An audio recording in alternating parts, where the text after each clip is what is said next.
Olá, pessoal, boa tarde. Sejam muito bem-vindos à nossa conversa sobre educação infantil. Quem ainda não me conhece, né? Eu sou a Melina, porque temos muitos profissionais novos, né, na educação infantil. Chegaram muitos profissionais na nossa rede para contribuir bastante. Então, eu sou a Melina, sou assistente de educação infantil e alfabetização. Nós estaremos hoje com a professora Fabielle, a professora Juliana. Elas vão trazer para a gente um pouquinho sobre a organização curricular da educação infantil aqui no nosso município. Como que nós trabalhamos, o documento que embasa todo o nosso fazer pedagógico, como que a gente vai colocar em prática no nosso dia a dia com as nossas crianças, né, as atividades, o desenvolvimento das habilidades, das competências, tendo em vista, né, a BNCC e o nosso DOC, né? E, assim, os campos de experiência, direitos de aprendizagem, chegando aos objetivos de aprendizagem e desenvolvimento, tá? Então, que tenhamos uma tarde muito, muito animada, muito proveitosa, né? Anotem tudo, né? Estaremos sempre aqui à disposição para vocês, sempre que necessário. E uma outra coisinha, que hoje sextou, né, gente? E agora vai sextar com a educação infantil, tá bom? Vamos lá? Olá, pessoal, boa tarde. Sou a professora Juliana, né? Como a Mel já deu a introdução aí no nosso tema da tarde, essa tarde gostosa de sexta-feira. Vamos falar, sim, sobre educação infantil, vamos deliciar com práticas, com ideias, para começarmos o ano letivo de 2023, assim, com chave de ouro. Esse é o nosso propósito aqui, né? E aqui eu também estou ao lado da professora Fabielle, ela vai falar com vocês também um pouquinho daqui a pouco. Para começar a nossa formação efetivamente, vamos de um vídeo encantador? Vamos! Então acompanhe comigo aí esse vídeo, já vai fazendo suas reflexões, né, dentro da sua prática, dentro da sua vida pessoal também, que eu tenho certeza que ele nos inspira.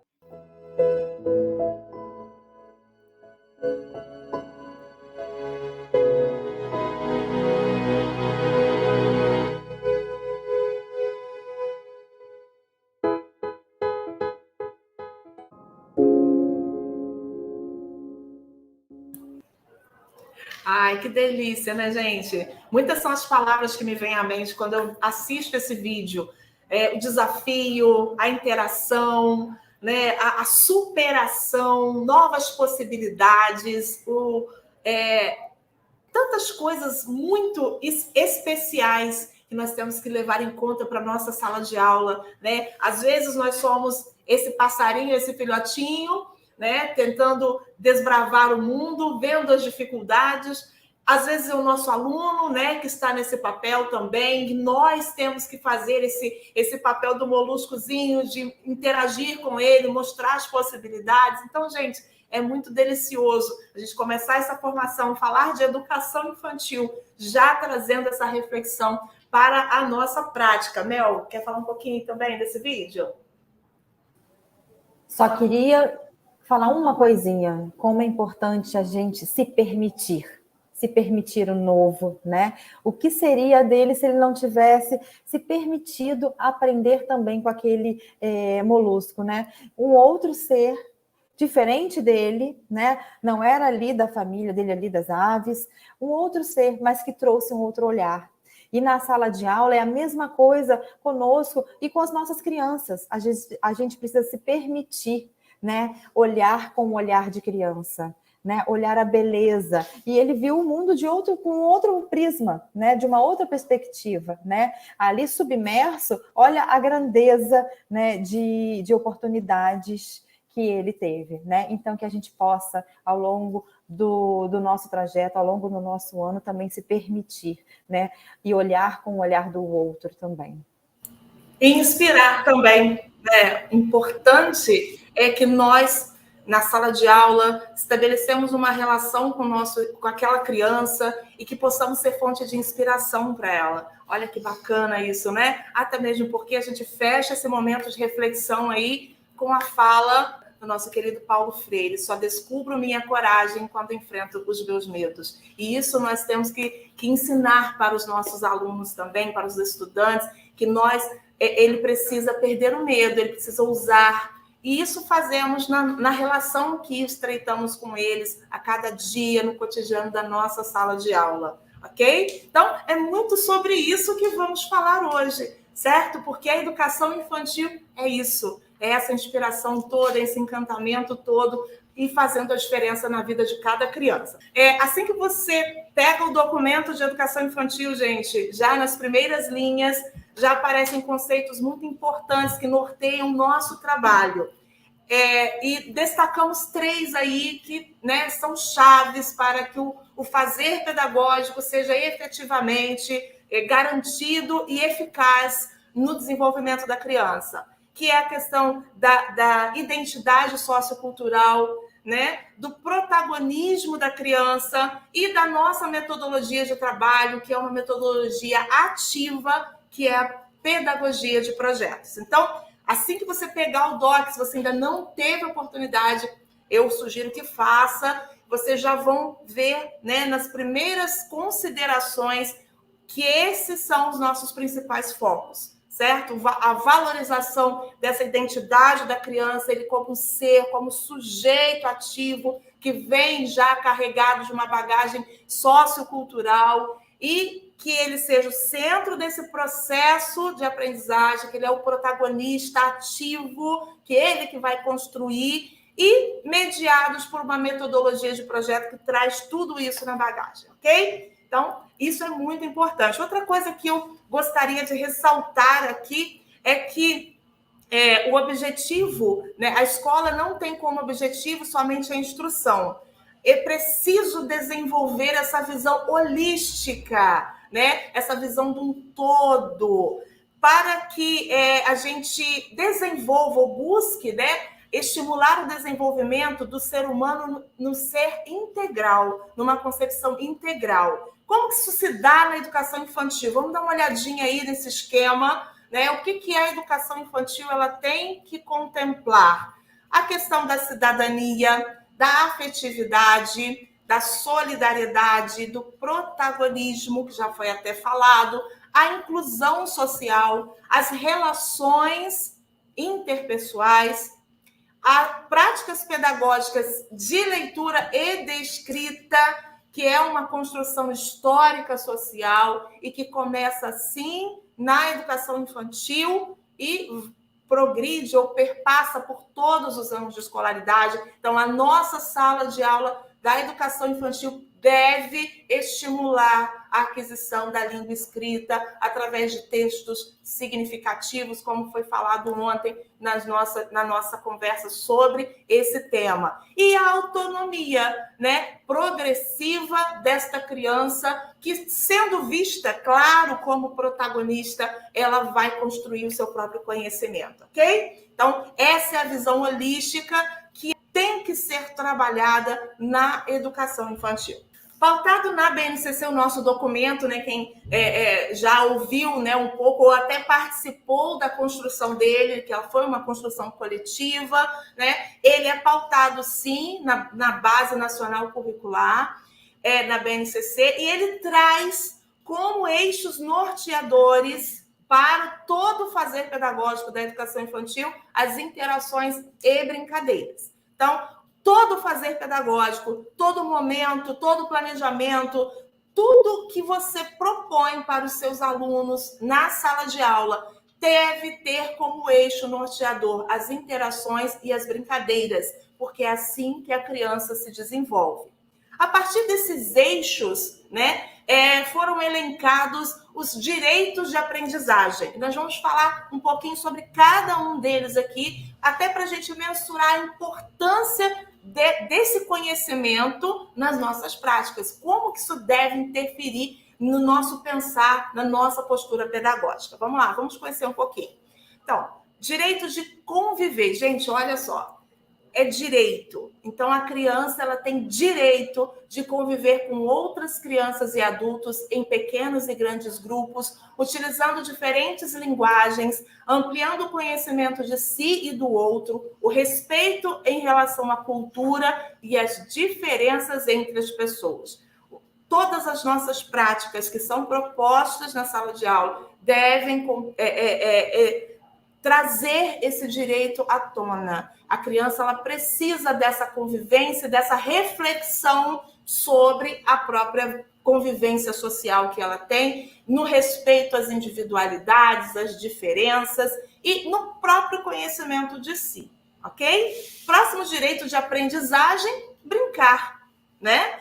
Cotidianamente, de diversas formas, em diversos espaços e tempos, com diferentes parceiros, crianças e adultos, ampliando e diversificando seu acesso a produções culturais, seus conhecimentos, sua imaginação, sua criatividade, suas experiências emocionais, corporais, sensoriais, expressivas, cognitivas, sociais e relacionais. Ufa, é isso mesmo. A criança, ela aprende brincando. E a nossa prática pedagógica, repito, ela tem que ter esse foco, né? Porque é brincando que a criança, ela desenvolve em todos os aspectos. E aí a gente volta lá, quem não teve a oportunidade de ver, veja a nossa formação sobre psicomotricidade, que é um componente da parte diversificada, mas que, né, a gente vai ver que eles se conversam, e ele vai trazer a importância desse movimento do corpo para o desenvolvimento afetivo e cognitivo da criança. Então, se movimentando, é interagindo com o outro, é brincando que a criança se desenvolve na parte cognitiva e afetiva. E essa janela que temos, né, dentro da educação infantil, essa janela de desenvolvimento, ela é fundamental para o desenvolvimento, né, de adultos com habilidades, né, adultos com menos dificuldades em algumas questões, porque é nessa janela. Eu vou dar um exemplo que a gente usa lá em psicomotricidade, para a gente ter assim, só a noção do quanto o movimento do corpo e o brincar é importante nessa fase. Então, crianças que brincam muito, que se desenvolvem, eles tendem a desenvolver lá na frente mais facilidade em ter atenção. Então, se você brinca com a sua criança de equilíbrio, por exemplo, uma brincadeira que ele precisa se equilibrar, lá na frente ele vai se tornar um adulto mais atencioso. Então, gente, é muito importante. Participar. Aí a gente volta com o protagonismo, né? A ideia de que o aluno ele tem que participar das ações, ele tem que participar do planejamento da aula, do planejamento do projeto, das atividades propostas pelo educador e realizar essas atividades de forma ativa, tais como a escolha das brincadeiras, dos materiais, dos ambientes, desenvolvendo diferentes linguagens e elaborando conhecimentos e, claro, decidindo e se posicionando. Ele é um sujeito, ele precisa ter voz, então nós temos que permitir que o nosso aluno fale, que o nosso aluno se expresse, que ele opine, né? E para isso você tem que abrir a sua sala de aula para esse espaço de interação.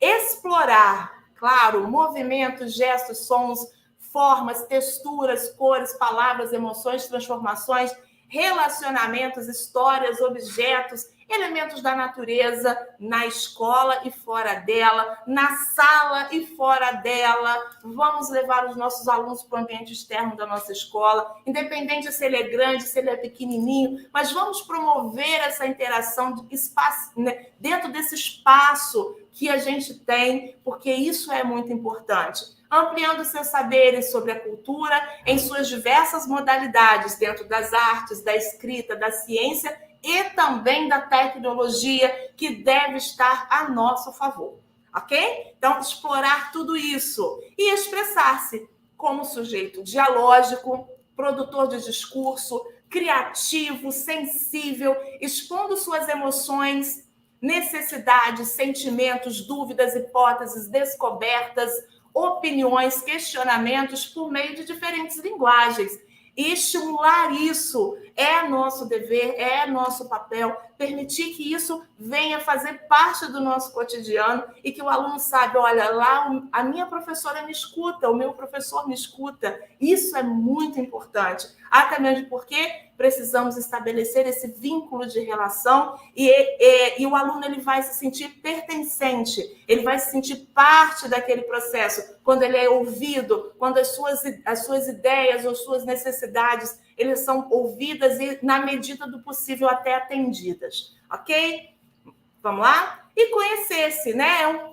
É progressivo, né? Você vê que um vai entrelaçando com o outro. O aluno ele precisa construir a sua identidade pessoal, social e cultural, constituindo uma imagem positiva de si, de aceitação e de seu grupo de pertencimento, nas diversas experiências de cuidado, interações, brincadeiras e linguagens vivenciadas na instituição escolar e em seu contexto familiar e comunitário. Então, ele vai construindo a sua identidade de ir se aceitando, entendendo o seu lugar e o seu papel nessa sociedade. Ok? Mel, fala um pouquinho para a gente mais, né, para fechar essa parte dos direitos, das aprendizagens e desses eixos norteadores. Então, para a gente dar uma resumida, não é, nesse direito de aprendizagem. Vocês perceberam, são todos verbos, né? Se são verbos, são ações, né? E essas ações são a essência da educação infantil, né? As crianças precisam experienciar, elas precisam vivenciar cada momento, né? Então, conhecer, se expressar, o participar, tudo isso precisa estar no nosso dia a dia, cada atividade realizada dentro da educação infantil precisa contemplar esses 6 direitos de aprendizagem, né? E permeado pelo quê? Pelos nossos eixos, interações e brincadeiras. Então, a gente percebe que quando a gente leva a criança a florescer sua essência realmente, porque qual é a essência da criança? É um sujeito de direitos, produtor de cultura, que ele canta, corre, pula, se expressa, faz de tudo, né? Então, o que ele precisa? Ele precisa viver todos esses conhecimentos, né? Porque, na verdade, a gente só consegue aprender o quê? O que a gente vivencia. O que faz sentido para a gente? É aquilo que é vivido, aquilo que é uma experiência, aquilo que a gente pode comprovar concretamente, né? Então, todas essas nossas atividades precisam ser pensadas com esse embasamento, né? Aí, quando a gente vê uma atividade de simplesmente cobrir, ou de copiar, ou algo mecânico, a gente simplesmente está desviando da via natural de aprendizagem dessa criança, né? De desenvolvimento desse ser humano, que é global, que ele não é dentro da caixinha, não é resumidinho dentro de cada caixinha, ele é integral, né? Essa visão holística, como a Júlia falou no início, né, da nossa conversa, precisamos pensar a criança como um todo, e desse todo, todos os campos de experiência estão envolvidos, todos os direitos de aprendizagem estão envolvidos. E nesses campos, nós temos todas as áreas de conhecimento possíveis desse mundo. Tudo é possível dentro da educação infantil, tudo é integrado dentro da educação infantil. Já vimos que todos os direitos de aprendizagem, né, que nós temos que garantir para os nossos alunos, mas existem 2 elementos fundamentais que devem compor o fazer pedagógico na educação infantil. E nós vamos conhecê-los agora. Não é nada novo, gente. Presta atenção aí, vamos ver. Isso mesmo, afetividade e rotina. Gente, são elementos fundamentais. E agora falando assim, do chão da sala de aula mesmo, do momento lá com seus alunos, com as crianças, é fundamental que esses 2 elementos façam parte desse cotidiano. Vamos falar um pouquinho sobre a afetividade.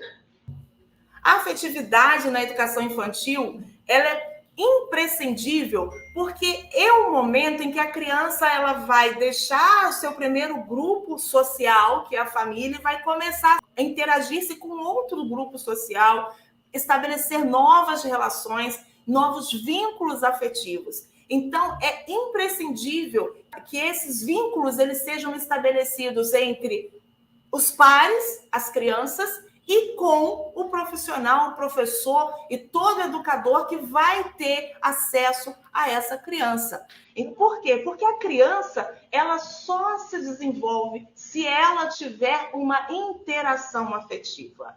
E se isso não acontecer, ela não vai estabelecer o vínculo necessário para que ela possa se sentir segura, para que ela possa se expressar, para para que ela possa conhecer-se, e aqueles direitos de aprendizagem, eles não vão ser consolidados, porque ela precisa da afetividade.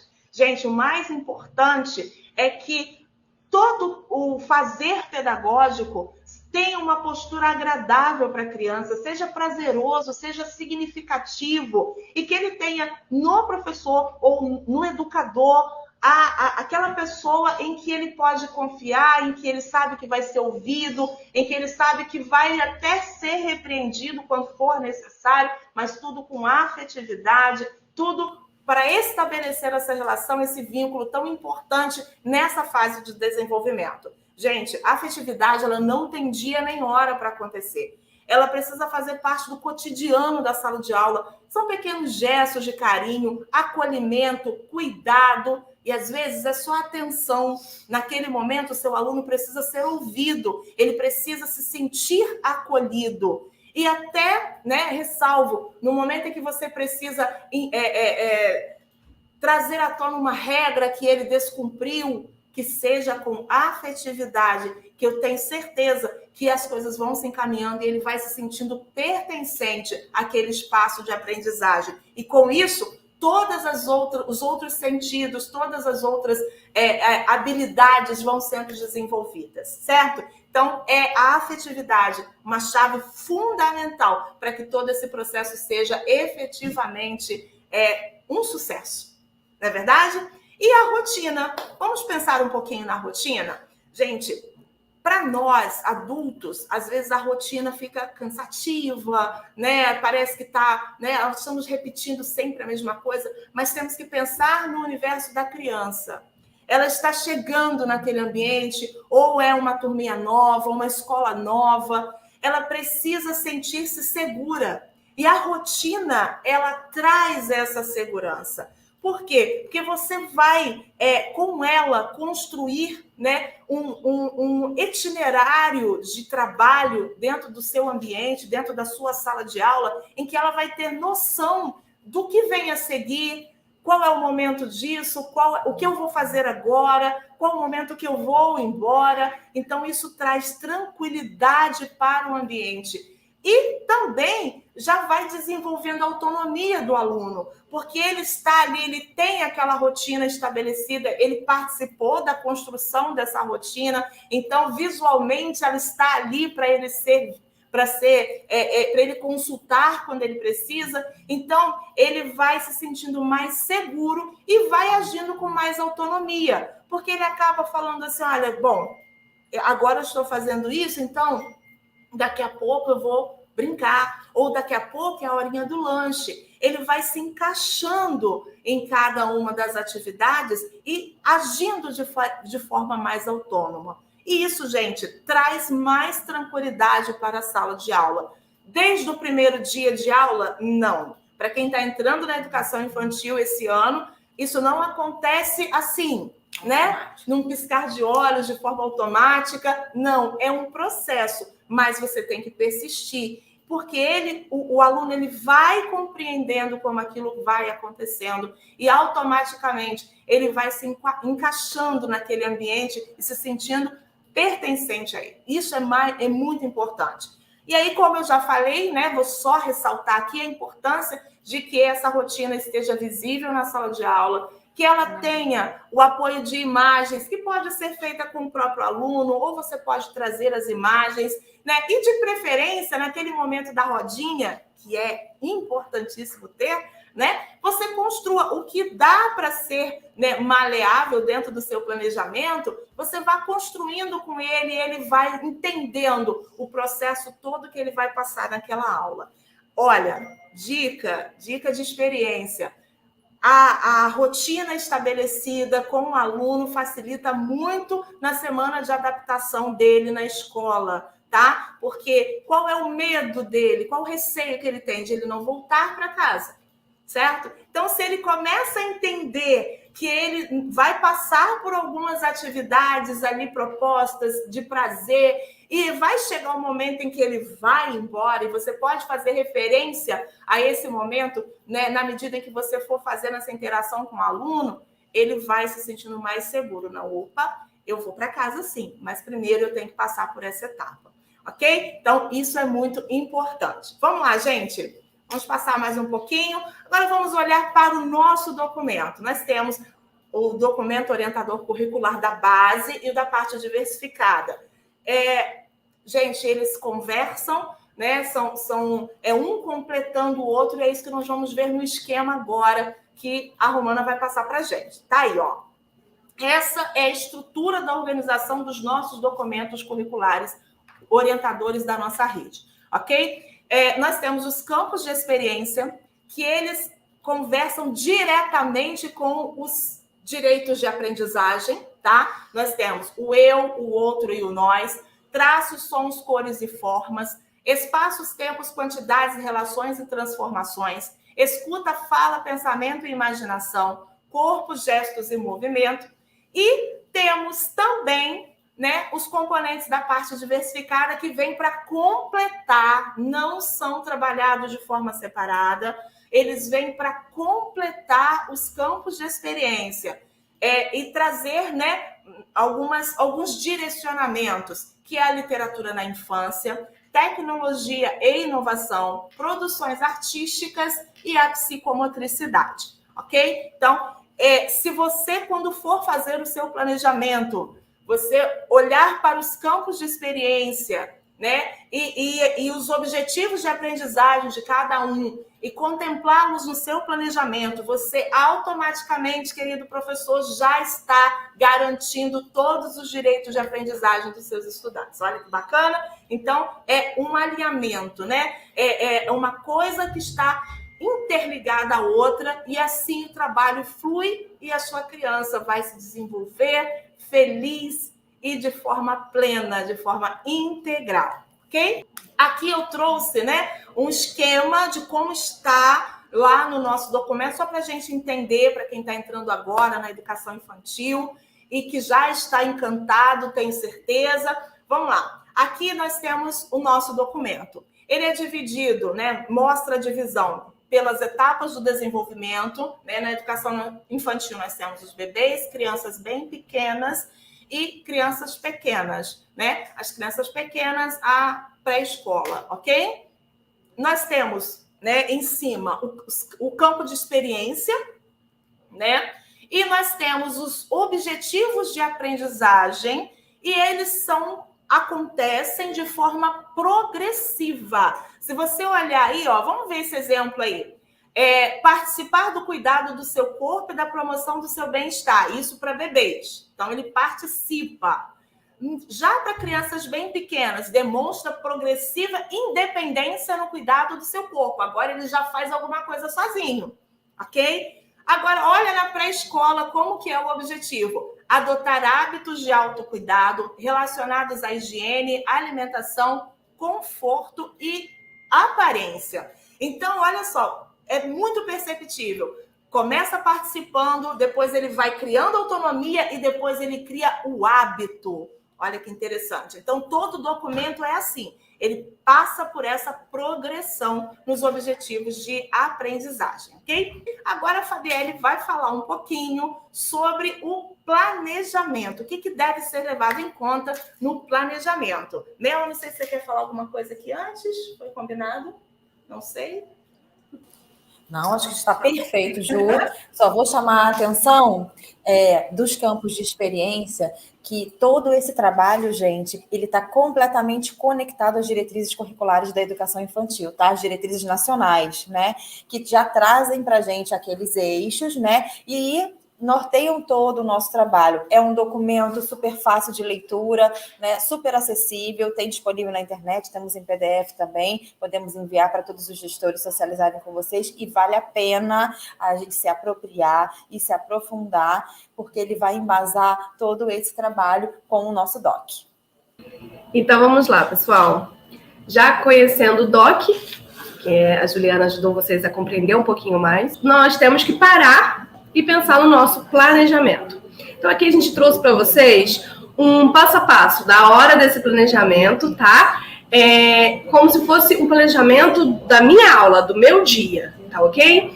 O que a gente precisa levar em conta quando a gente vai planejar a minha aula do dia? A gente tem que sentar e levar em conta o PPP da unidade escolar, onde nós estamos, o projeto que está sendo desenvolvido na sua turma.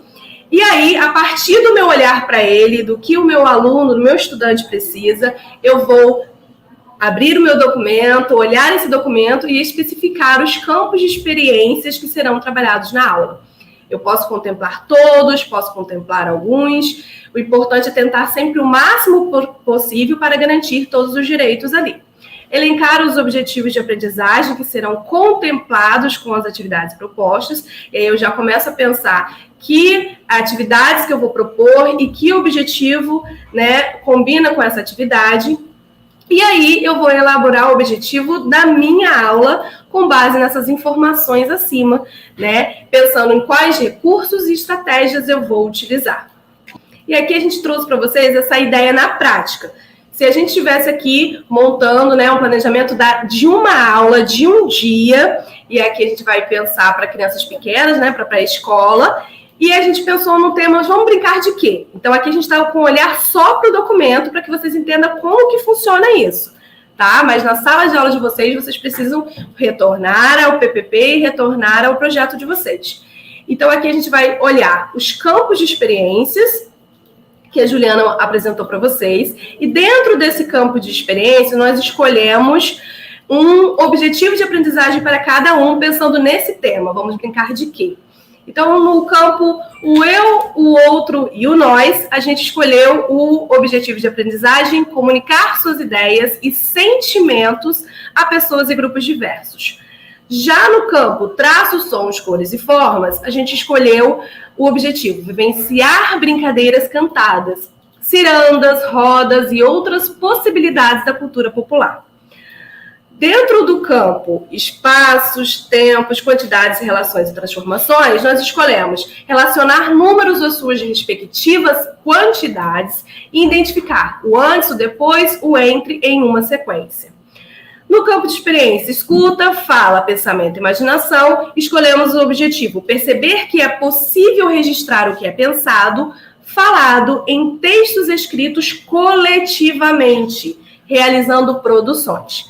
E por último, no corpo, gestos e movimentos, nós vimos demonstrar controle e adequação do uso de seu corpo em brincadeiras e jogos, escuta e reconto de histórias, atividades artísticas, entre outras possibilidades.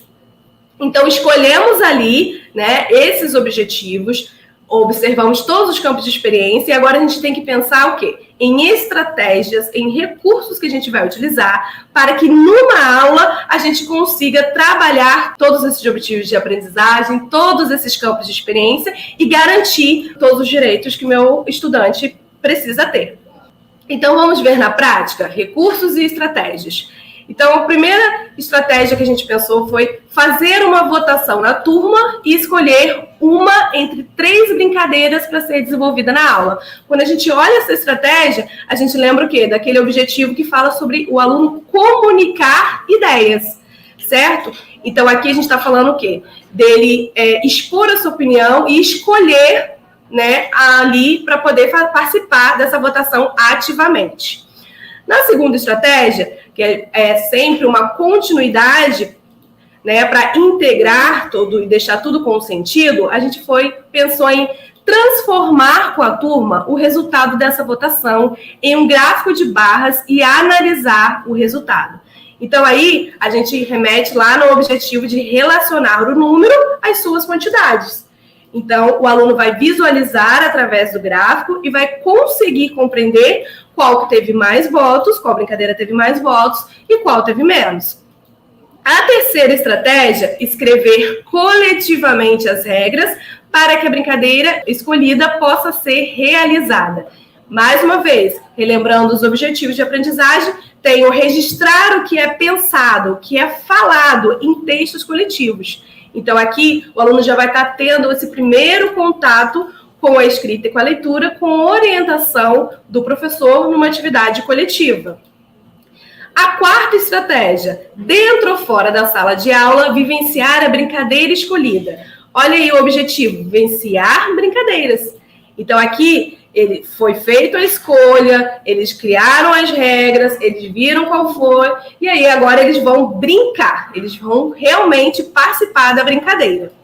E a quinta atividade, ao retornar para a sala, propor uma produção individual com desenho e a escrita espontânea sobre a brincadeira, a partir da escolha de um interlocutor. Então, aqui a gente lembra do objetivo de que demonstrar controle do seu corpo em atividades artísticas, porque o próprio aluno vai criar o seu desenho individualmente. E, ao mesmo tempo, faz uma ligação novamente com o objetivo, né, de registrar o que é pensado e falado através da escrita espontânea também e da escolha de um interlocutor.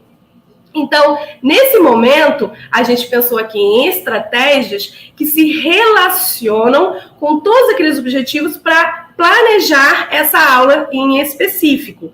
E lembrando que aqueles objetivos de aprendizagem, eles são muito amplos. A gente pensou aqui em estratégias que trabalham algumas partes dele, mas eles nos dão muito mais possibilidades. Então, não é porque eu trabalhei já aqueles objetivos que eu não devo retornar neles.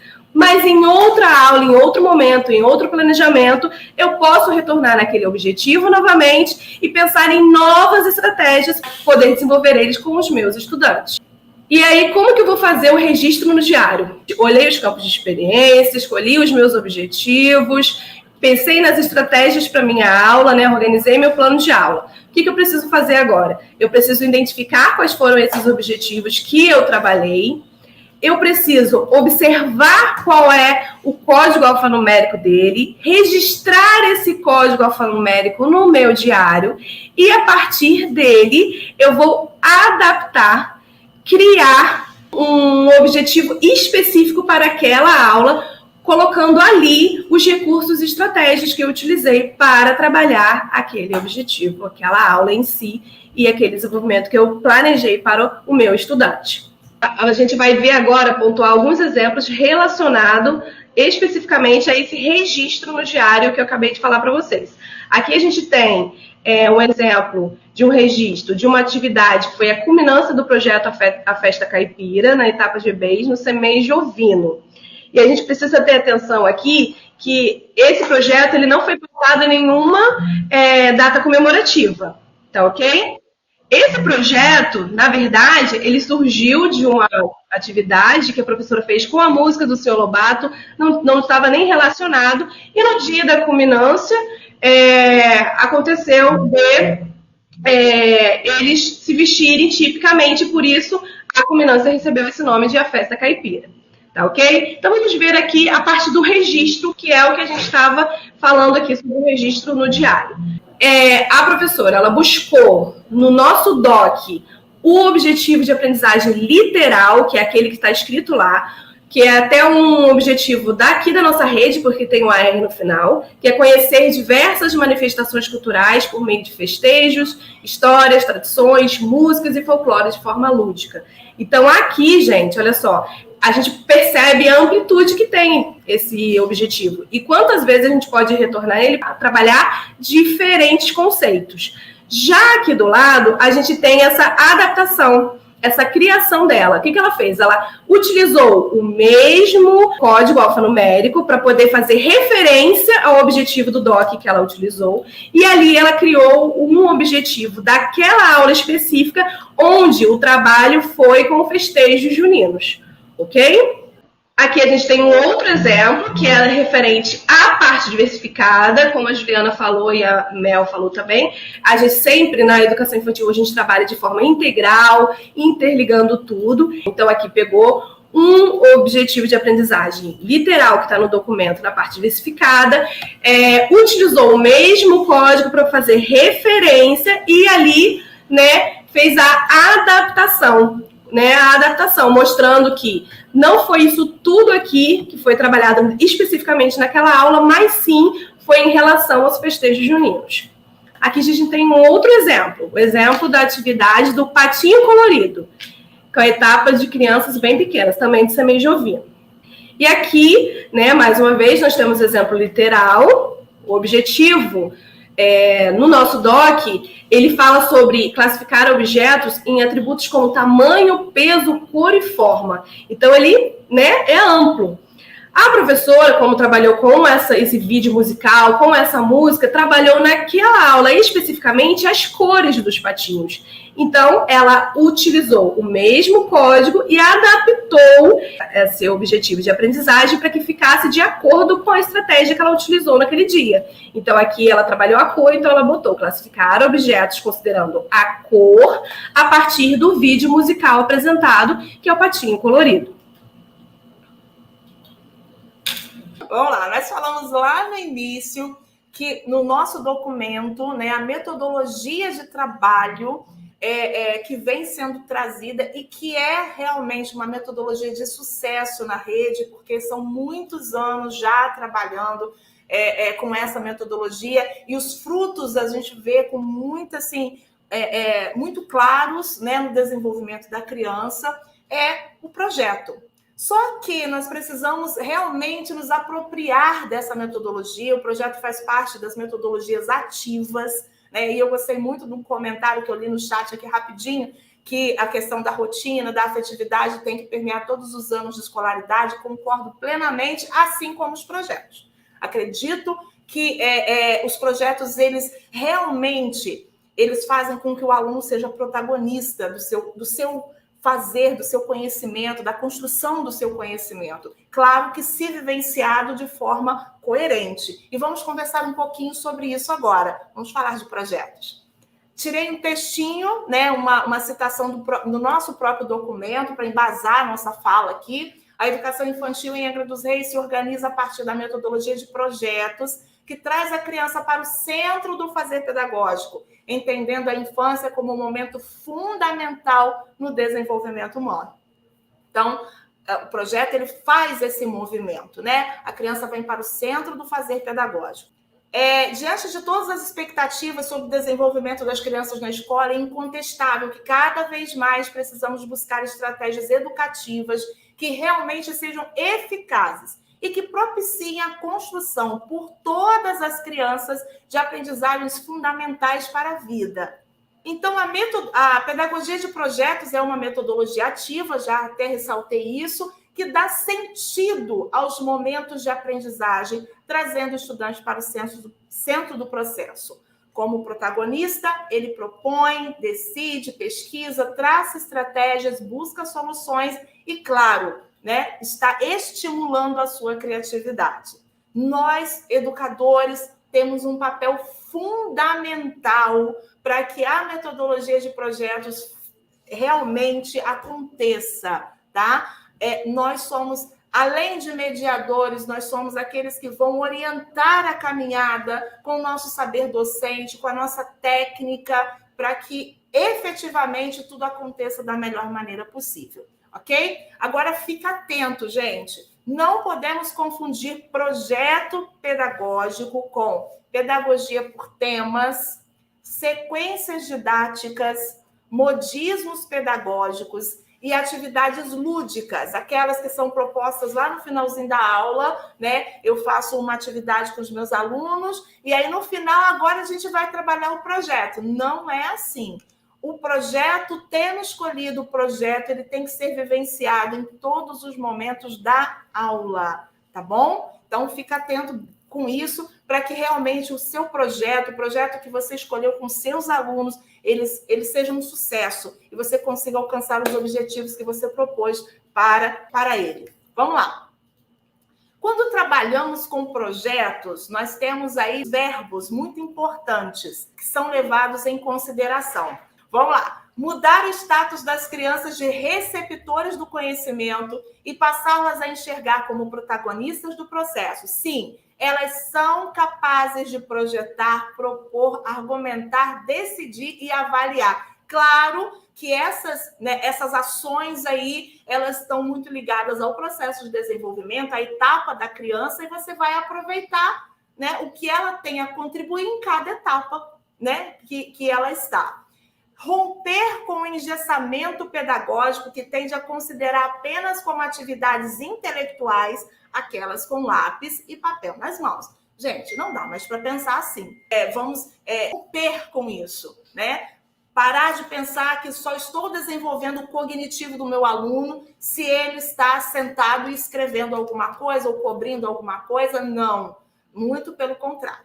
As atividades com lápis também fazem parte, mas não são a prioridade, ok? Atualizar o conceito de aprendizagem como um processo em construção e não apenas transmitido. Professor, educador, você tem o seu saber docente, você vai contribuir sim com o desenvolvimento do seu estudante, daquela criança, mas ele vai construir o seu próprio conhecimento, ok? Isso é um processo. Compreender as interações como fundamentais para estimular o desenvolvimento de personalidades e para a construção do conhecimento. Daí a palavra-chave, interação. E é isso que o projeto traz. Indo além, quando se trata de projetos, embarcamos numa viagem de descobertas, essa é a parte encantadora do projeto, uma construção coletiva e realizações também coletivas, envolvendo saberes diversos, transcendendo a aprendizagem para além dos limites da sala de aula e trazendo o processo para mais perto da realidade de cada estudante. Agora sim, vamos pensar em quais são as etapas de um projeto. E é muito importante que elas estejam claras para que você possa realmente conduzi-lo de maneira plena. Vamos lá. O início de tudo, a escolha da temática. Gente, importante que o professor esteja atento às necessidades da turma, que ele esteja pronto a escutar. A gente até brinca que ele ligue um radar mesmo, desde o primeiro dia de aula, para tentar ouvir os alunos e saber, né, qual seria um tema de projeto que seria muito imprescindível naquele momento na turma. O projeto pode nascer de uma necessidade ou de uma curiosidade. Mas o que ele não pode deixar de ter é uma problematização. Porque o projeto ele nasce para responder alguma questão. O aluno ele precisa investigar, buscar estratégias para conseguir responder alguma coisa, ou sanar alguma dúvida, ou aprender alguma coisa. Então, sendo necessidade ou sendo curiosidade, precisa de problematização, tá bom?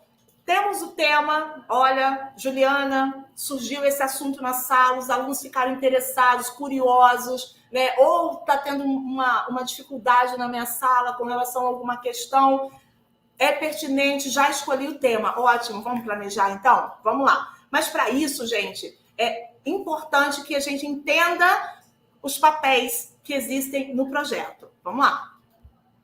Qual o papel do professor, né? Com o seu olhar técnico, com, né, todo o seu saber docente, ele vai definir o tema a partir da observação e da escuta dos estudantes. Ele vai justificar aquele projeto, o porquê daquele projeto, para quê, né? Por que eu estou trabalhando esse projeto, por que esse tema foi escolhido.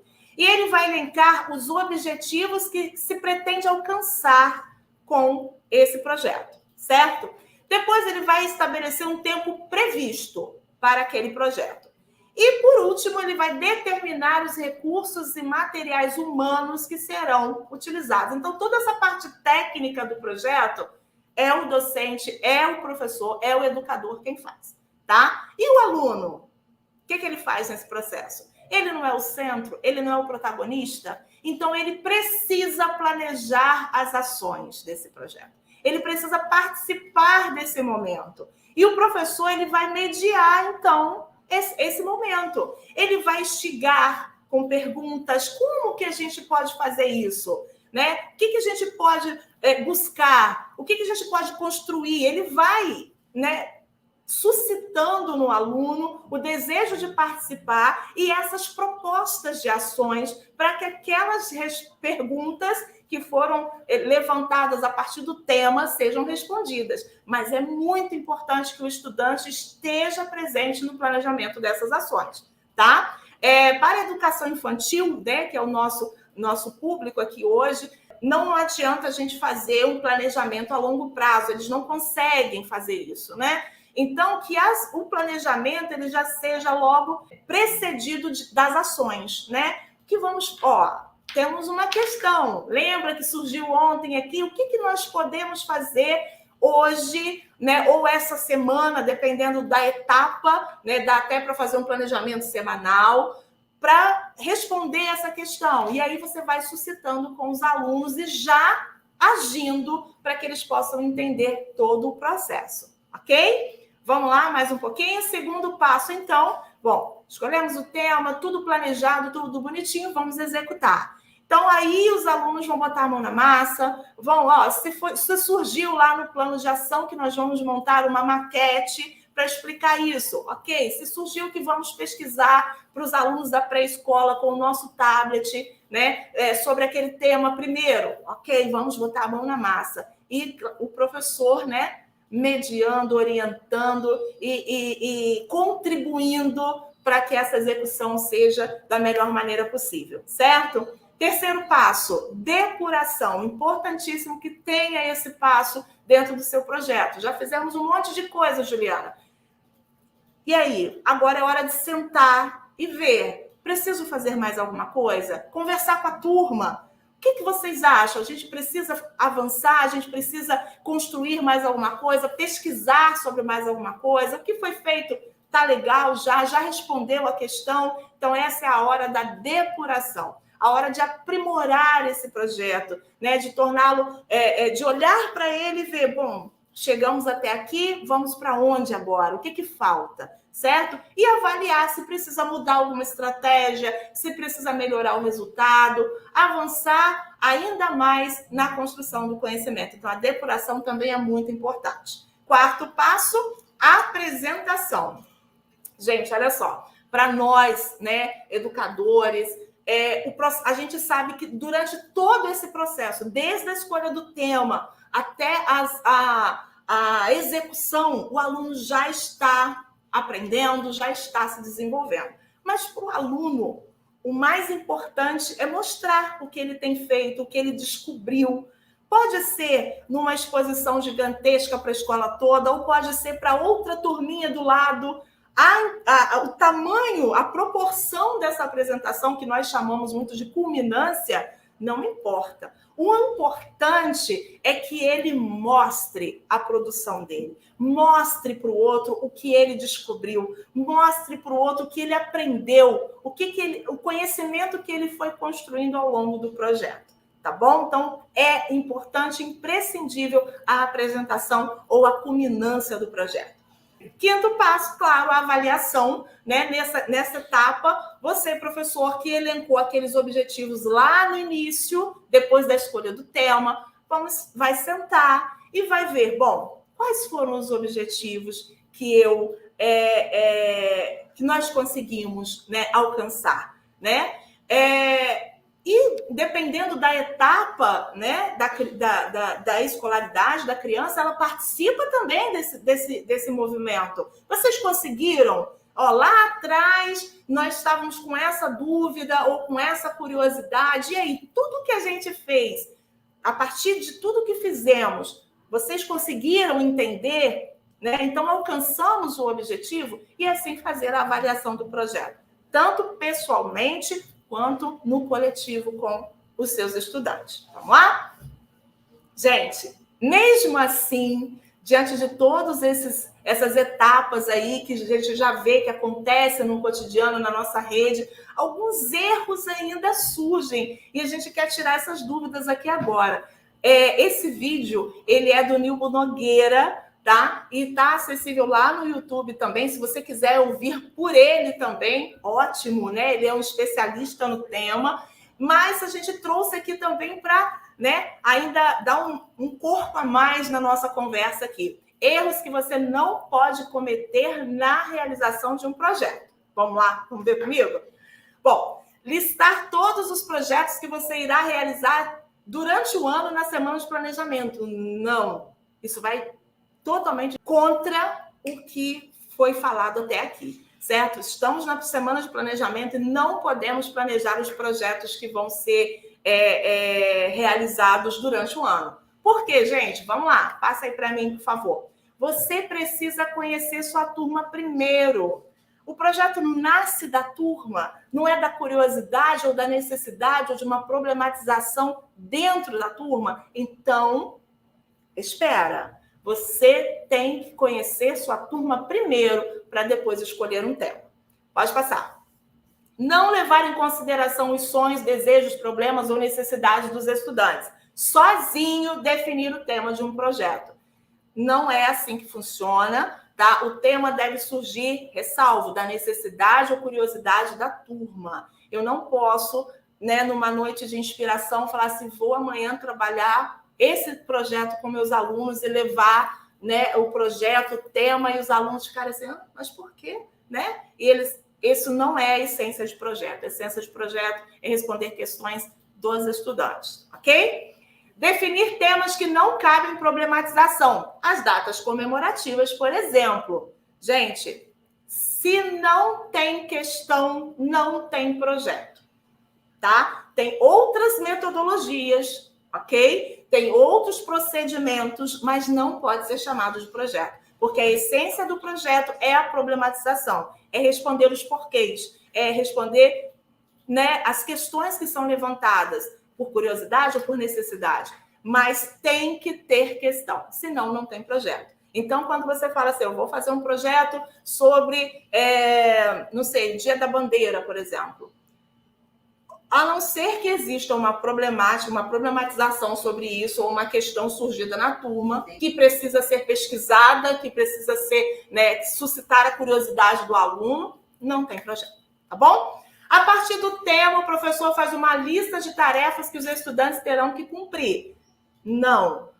Isso não é projeto, é atividade procedimental. Tá vendo? É uma outra metodologia. Se você vai fazer um projeto, quem participa do planejamento das ações é o aluno. Lembra, ele tem que estar no centro, ele tem que se sentir pertencente e não apenas o que vai executar aquilo que você planejou.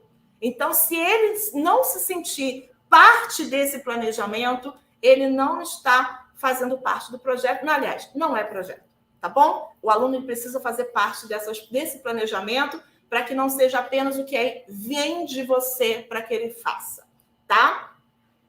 Não definir objetivos para o seu projeto. E aí a gente, né, além de não definir objetivos, talvez objetivos muito amplos, muito subjetivos, seja mais específico, porque você precisa avaliar se foi ou não conquistado. Formar uma mente cidadã não é um objetivo que caiba dentro de um projeto pontualmente. Isso vai acontecer, sim, dependendo da sua estratégia, do que foi, do tema, ao longo da vida, mas não dá para ser pontual e chegar no final de um projeto e falar assim, pronto, esse objetivo eu consegui alcançar. Não dá, porque isso aí é um processo que até a vida adulta, certo? Um projeto tem que ser carregado de intencionalidade. Então, é fato que você tem que realmente elencar os objetivos, até para que você possa retomar depois e fazer a avaliação do que foi feito, tá? E as intencionalidades são traduzidas em objetivos. Ser inflexível com a definição de prazos, tanto para mais quanto para menos. Gente, cuidado com isso, tá? Às vezes, o projeto está indo de vento em popa, as crianças estão buscando, as crianças estão investigando, e aí, de repente, você olha assim, opa, eu tenho que fechar o projeto sexta-feira. Então, crianças, acabou por aqui, e aí eles ficam com aquela cara de quero mais, e você, não, eu tenho que cumprir o meu prazo. Não é assim que funciona, tá? O interesse da turma é soberano a qualquer prazo, tanto para mais quanto para menos. Às vezes, você planeja um projeto aí de 3 meses, porque o tema vai dar para fazer isso, e a turma perdeu o interesse. Ou já chegou, já sanou a curiosidade, ou aquela questão já está resolvida, e aí você, não, mas eu tenho que ficar até dia 1º de agosto, porque eu preciso, porque está lá no meu planejamento. Não é assim, você vai adequar ao interesse da turma. Tá bom, gente? Certo? Não fazer a culminância do projeto com a apresentação dos estudantes. Nós já até mencionamos isso, vamos ressaltar agora aqui para vocês. Mesmo que para a gente, como eu falei, o importante é o processo, o aluno não. O aluno é o resultado. Ele tem essa mentalidade de que ele quer mostrar o que ele fez. Por isso que é importante a elaboração de uma culminância em que ele possa realmente mostrar o que ele fez. E pensando para o lado cognitivo, vamos voltar aí, não sei se vocês já conhecem, já viram a pirâmide de aprendizado do William Glasser, né? Ele vai nos mostrar exatamente que para que o aluno ele realmente efetive o seu aprendizado, a maior possibilidade dele fazer isso está quando ele ensina aos outros. Ele passa por todos os outros processos. Lê, escuta, vê, escuta, discute, pratica, mas é quando ele ensina ao outro o que ele aprendeu, é que efetivamente aquele conhecimento foi construído.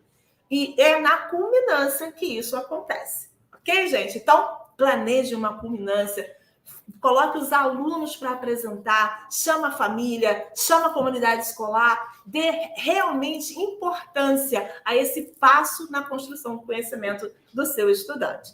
Ok? Vamos lá? Outro erro é não avaliar o projeto. E aí a gente tem mais uma observação a ser feita. Para avaliar o projeto, a gente volta, retoma os objetivos, certo? Então, na hora de elaborar os objetivos, a gente tem que ter muito cuidado. Porque se a gente elabora objetivos assim, muito subjetivos, muito enormes, que são objetivos que a pessoa vai ir adquirindo ao longo da vida, você não vai conseguir avaliar o seu projeto. Né? Você sabe que se você faz um projeto bacana a partir de uma problemática de lixo em volta da escola, automaticamente a sua criança vai dar passos para desenvolver uma consciência cidadã. Mas ele não pode ser o objetivo principal do seu projeto, porque isso aí são passos, ele vai ter a vida toda para construir isso. Os objetivos elencados para o seu projeto têm que ser pontuais.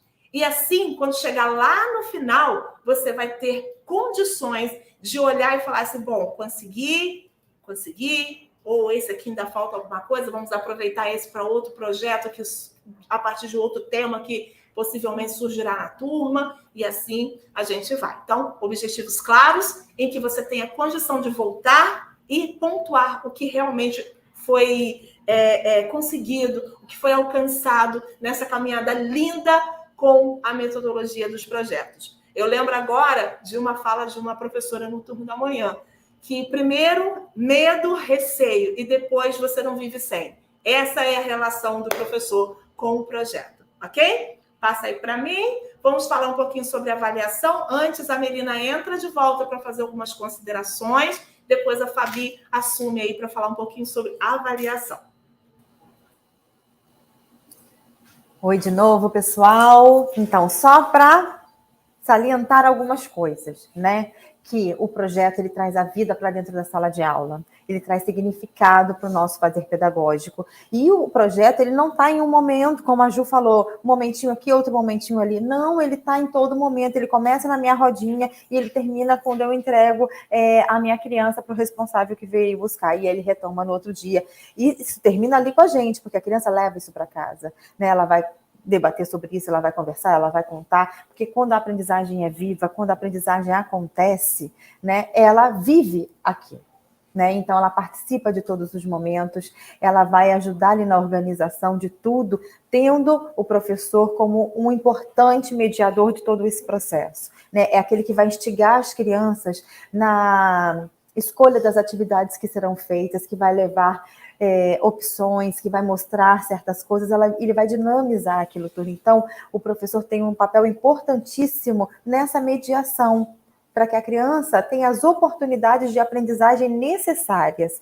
né, a essa faixa etária, né, para que as coisas aconteçam da forma mais significativa possível, construindo conhecimento com atividades concretas que são próprias desta idade, né, com atividades em que eles possam descobrir, pesquisar, né, serem investigadores, né, de todo esse conhecimento, tá? Então, não vamos perder de vista essa criança que está conosco, esse sujeito de direitos que produz cultura, né? Ele não chega para nós vazio, sem nada, ele já vem com uma carga enorme, com uma história, mesmo pequenininhos, eles já vêm com suas histórias, né? E essas histórias precisam ser consideradas na hora que a gente vai fazer o nosso projeto, na hora que nós vamos planejar, né? Tendo em vista essa dinâmica de família e unidade de ensino, esse trabalho conjunto, esse trabalho colaborativo, mais uma vez, eu saliento que é muito importante. Traz a família para dentro do projeto, pode contar uma história, pode ensinar a fazer uma receita, eles podem participar de diversos momentos dentro dessa minha rotina, né, da sala de aula, né, desbravando esse assunto que eu estou tratando dentro do meu projeto, tá? E trazendo significado, trazendo a vida para dentro da sala de aula, tá? Vamos agora para a nossa última parte, com o Fabi, para a gente falar um pouquinho sobre a avaliação. Vamos lá, pessoal. Agora que a gente já conhece todo o documento, já vimos como funciona, como planejar, como, né, elaborar o nosso projeto, chegou a hora de avaliar os nossos estudantes, a nossa turma. Em nossa rede, a avaliação na educação infantil é feita através do relatório de avaliação da aprendizagem bimestralmente. Por que é o relatório? Ele é um registro que nos dá a possibilidade de identificar o nível do nosso estudante, a trajetória que ele está passando, como está a aprendizagem dele, as suas particularidades naquele período onde a gente fez essa análise para fazer o registro escrito. E quem é que faz esse diagnóstico preciso é o professor, que é o que tem mais propriedade. Ele vai acompanhar esse desenvolvimento durante as aulas e depois vai fazer esse registro e esse diagnóstico, né, desse desenvolvimento do estudante. Vamos ver uns benefícios que o relatório dentro desse processo de aprendizagem pode proporcionar. Ele descreve as intervenções utilizadas para atingir o objetivo e o resultado obtido. Então, ali o professor vai poder descrever tudo que ele tem feito para que o estudante e a turma, né, chegue ao objetivo que ele diagnosticou para aquela turma. Destaca os avanços em relação aos objetivos pedagógicos. Então, ele consegue ali destacar o avanço específico de cada estudante. Fornece informações essenciais para futuros professores trabalharem com mais segurança. Esse relatório ele fica na pasta individual do aluno. Então, o estudante, quando ele estiver no próximo ano letivo, que outro professor for acompanhar essa trajetória dele, ele pode recorrer a esse relatório e ver tudo que foi feito com esse estudante, todos os avanços, as dificuldades, e aí poder pensar na aula através desse relatório. Ajuda também o professor a realizar modificações e ajustes, a fim de otimizar o aprendizado. Então, por ali ele consegue ver o que ele já fez, o que ele não fez, e ir ajustando para alcançar o estudante. Permite que ele faça um procedimento, né? Que ele faça uma autoavaliação, que ele reveja os procedimentos que ele tem feito e começa a refletir sobre o seu trabalho, que outras estratégias eu posso estar levando para que o meu estudante alcance o objetivo. Revela o ponto em que o estudante iniciou um processo de reflexão e sistematização. Então, ali, no primeiro relatório do primeiro bimestre, a gente vai apresentar os saberes prévios desse estudante, o diagnóstico que foi feito, como ele começou essa trajetória, e a partir dos outros bimestres, nos outros relatórios, a gente vai poder ir vendo esse desenvolvimento, essa recorrência. Ajuda a escola a entender o perfil das turmas e ajustar seu planejamento para tornar o seu ensino mais efetivo. Então, não só o professor, mas a escola, no geral, pode entender que turma é aquela, qual é o perfil daquela turma, para que possa auxiliar no trabalho do professor, para que aquela turma, né, consiga avançar. Fornece informações para que a escola e os pais compreendam melhor as necessidades daquele estudante, o que pode ajudá-los a planejar intervenções mais eficazes. Então, a escola e os pais trabalhando coletivamente e permite que a família compreenda o que está sendo feito com o seu filho, né? O trabalho que a escola está realizando, o trabalho que o professor está realizando com o seu filho, para poder acompanhar esse desenvolvimento do estudante e ser mais ativo na vida escolar do seu filho. Mas o que é preciso aparecer nesse relatório para que ele se torne funcional e ajude em todos aqueles benefícios que a gente viu ali? Primeiramente, ele não precisa ser muito extenso, mas ele tem que ser claro, tem que apresentar os pontos importantes e apresentar realmente a vivência, né, os desenvolvimentos, avanços e dificuldades do estudante em si. A gente dividiu o relatório para que ele se torne funcional em duas partes. A primeira parte, a parte geral, ela vai apresentar os aspectos socioemocionais da turma, vai dizer que turma é essa que esse estudante está inserido, vai apresentar as principais propostas pedagógicas e o projeto desenvolvidos no período de referência. Ou seja, naquele período, durante aquele bimestre, o que você, como professor, apresentou como proposta, como projeto, para trabalhar com a turma no geral, onde esse estudante está inserido também. E a outra parte, a parte específica, ela fala exclusivamente sobre o estudante. Então, aqui você deve colocar a frequência, nível de autonomia, nível de interação social desse estudante, o nível de participação nas atividades propostas, a participação da família, o desenvolvimento psicomotor, o desenvolvimento cognitivo. A gente precisa ter atenção na linguagem que a gente vai utilizar durante a produção desse relatório. A gente tem que compreender que o nosso aluno, ele está num processo. Então, a gente não pode passar mensagens que sejam taxativas. Então, eu não posso dizer que meu aluno não sabe, não consegue. Na verdade, ele ainda não sabe, ele ainda não consegue, ele está em processo, ok? Outra forma de avaliar é através do portfólio. Esse instrumento é fundamental para visualizar o processo de desenvolvimento do estudante e ainda vai auxiliar na escrita do relatório. Ou seja, o professor que tiver o portfólio do seu estudante vai poder, na hora de sentar para fazer o relatório daquele estudante, utilizar aquele portfólio como um recurso para olhar ali todos os avanços e desenvolvimento dele. Vamos ver? Mas o que é o portfólio? Ele é uma coletânea de atividades que é estritamente pessoal daquele estudante. Ou seja, é personalizado. Os registros são aqueles que provam individualmente em que etapa aquele estudante está, quais avanços que ele teve e qual a sua dificuldade.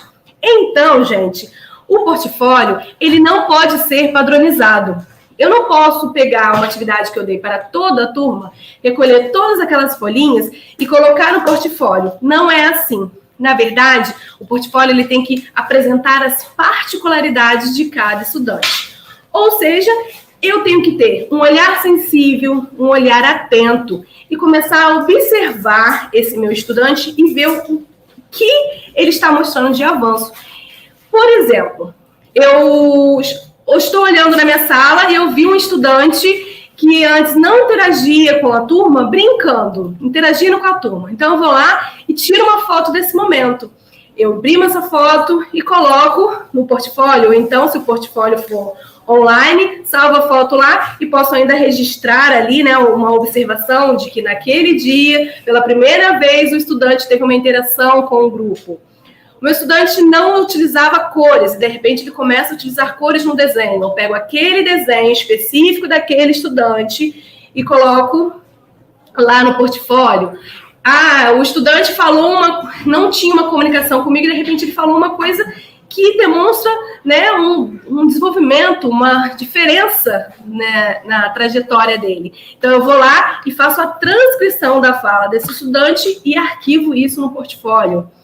Dei uma atividade para a turma toda, mas teve um aluno que não conseguia fazer a atividade sozinho. E naquele dia, ele teve autonomia para fazer. Eu vou pegar aquela folhinha especificamente desse aluno e vou guardar ela no portfólio dele, registrando que naquele dia ele teve autonomia naquele momento. Então, olha só, é estritamente pessoal. É a particularidade de cada estudante. Não é padronizado. É esse olhar para como estava meu aluno, aquele diagnóstico inicial e todos aqueles pequenos avanços e pequenas etapas que ele vai indo, é aquilo que você vai coletando e colocando naquele portfólio que vai ter o perfil, a carinha de cada um. Mas como montar esse portfólio? Então, gente, o material, né, onde você vai guardar todos esses arquivos, é diverso e fica a critério do professor. Então, você pode colocar isso num caderno, pode usar um caderno de desenho, pode arquivar dentro de pastas, pegar revistas e colar na revista reutilizando, ou pode até ser virtual. Salvar essas coisas num drive, cada um com pastinhas do aluno, num arquivo de apresentação, tipo PPT, né? PowerPoint, pode ser documento de Word, não importa. O importante é fazer, não é uma opção. Isso faz parte, né? O portfólio ele faz parte do tipo de avaliação da nossa rede. E é ele que vai te auxiliar depois, como já foi dito, no momento de fazer o relatório. Ele deve conter diferentes registros, como fotos, desenhos, observações que você registrar, escrever e achar relevantes, a escrita espontânea do estudante, a transcrição de falas dele que você achar pertinente, vídeos, também pode ter dobradura, recortes e muito mais. Você pode utilizar aquele material que você julgar que está mostrando algum avanço, alguma etapa, algum desenvolvimento desse estudante em específico. Só vou ressaltar, gente, uma coisa extremamente importante, tá? O portfólio ele precisa ser apresentado, né, para os responsáveis das crianças ao final de cada bimestre, juntamente com o relatório. Lógico que o relatório ele vai para a pasta individual da criança, porque é um documento, né? Ele precisa acompanhar a vida escolar da criança, quando ela passa para uma outra unidade de ensino, para uma outra etapa, esse relatório a acompanha, né, para que o próximo professor saiba do desenvolvimento, né, durante aqueles anos de escolaridade na educação infantil.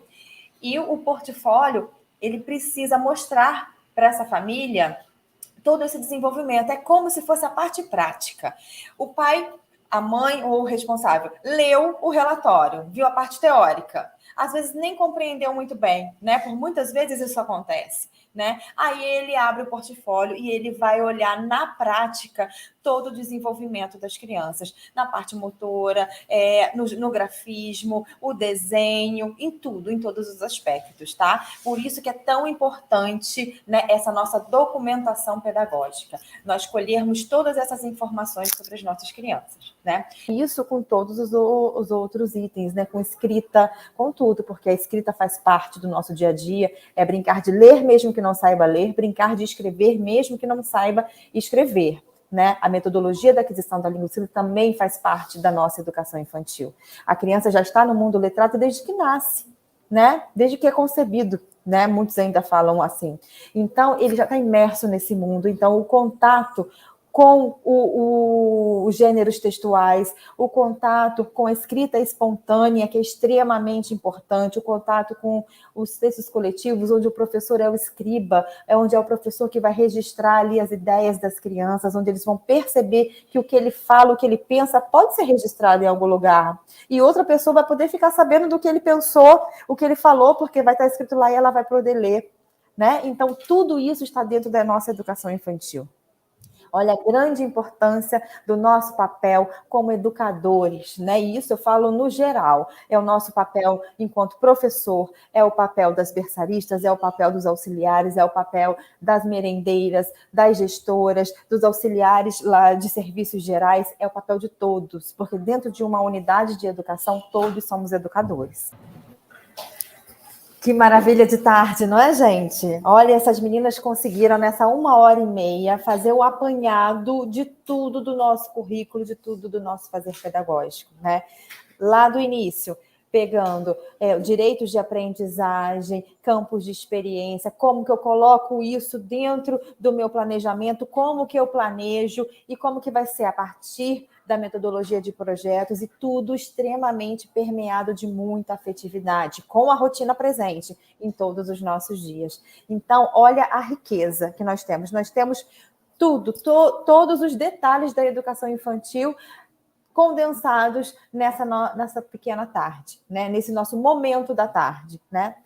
E que tudo isso esteja presente no nosso ano letivo, né, no nosso dia a dia, que seja um ano de lindos desafios, de lindas descobertas, né? Descobertas para as crianças e para a gente também, porque quando a gente vai fazer projeto, quando a gente vai descobrindo e se encantando também o tempo todo, né? Há muito tempo nós usávamos um texto na educação infantil falando do entusiasmo.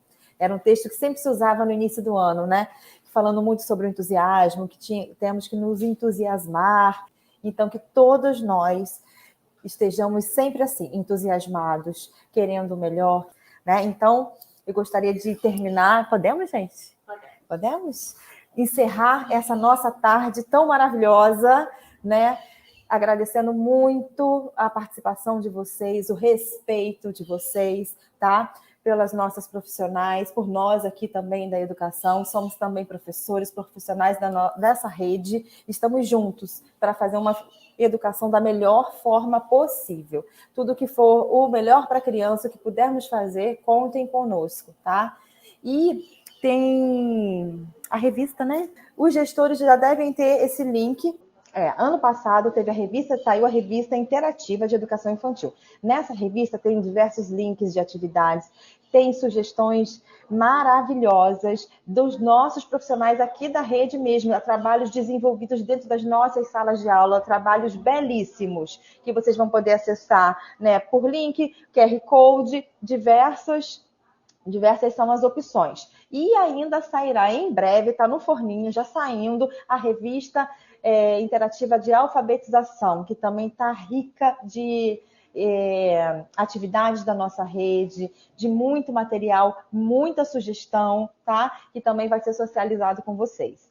A formação fica lá no canal da Secretaria de Educação, no YouTube. Aproveitem para entrar lá no nosso canal. Sigam, né, o canal da Secretaria de Educação, Juventude e Inovação, né? Clique lá no sininho para poder saber das novidades. Lá temos todas as formações. Temos formações antigas também do ano passado lá disponibilizadas sobre a parte diversificada, tá, do nosso currículo, que está bem, bem, bem legal. Lá também tem sobre a metodologia de aquisição da língua escrita, né? Lá também nós temos histórias, não temos, meninas? Temos história. E é uma imensidão, gente, de coisas. Deem uma pesquisada lá para vocês verem direitinho o que tem disponível, o que vocês podem utilizar no dia a dia de vocês, tá bom? É bom lembrar também, Mel, que nós disponibilizamos aí no chat um e-mail para que você possa compartilhar a sua prática, o seu projeto, a sua atividade conosco, né? Para que a gente possa ver também o que vocês estão produzindo maravilhosamente bem na sala de aula e possamos usar os exemplos de vocês nas nossas próximas formações, nas revistas interativas. Então, é muito importante, gente. Embora esteja escrito no e-mail que a Ideias Parte Diversificada, ele engloba todos os campos de experiência, tudo que você fez na sua sala de aula, que você fala assim, poxa, que legal, isso aqui foi uma prática que realmente desenvolveu o meu aluno, que foi assim um sucesso. Compartilha conosco para que possamos socializar com toda a rede. Gente, muito obrigada pela participação de vocês, muito obrigada pelo carinho, né? Somos todos da rede, somos professores também, estamos preocupados em ajudar, né, o processo de aprendizagem o máximo possível para que os nossos estudantes eles tenham pleno desenvolvimento. Então, um grande abraço e a gente se encontra nas próximas formações. Tchau, gente. Um ano letivo de 2023 muito encantador e prazeroso ao lado das nossas crianças. Tchau, tchau.